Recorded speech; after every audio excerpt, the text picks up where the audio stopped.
each one of these cameras interchanges, but this is the main camera for the FLIR vision system. It has a thermal vision and built-in tracking system. The yellow boxes that you see it put around people, that's the tracking system. I actually had to sign documentation upon obtaining the camera saying that I would not be putting this camera on any type of rockets, etc., because of this tracking system. But as you can see now, I have all monitors showing that, and each of the 9 cameras that I have are interchangeable through any of these three monitors.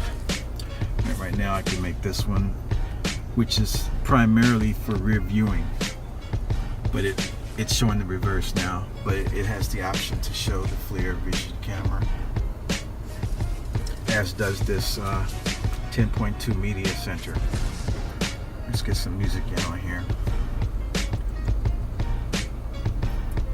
Oh, you know what?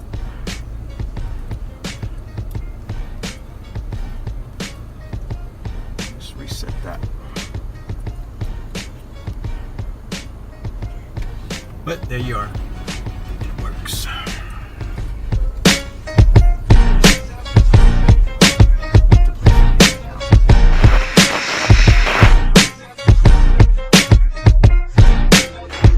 Pathfinder allows seeing up to 5 times further than standard headlights. Although some premium car manufacturers like BMW are already offering the Pathfinder as an option on selected models, it can also easily be installed in existing cars, trucks, buses and other types of vehicles. The aftermarket installation of a Pathfinder in a BMW X5 is just one example.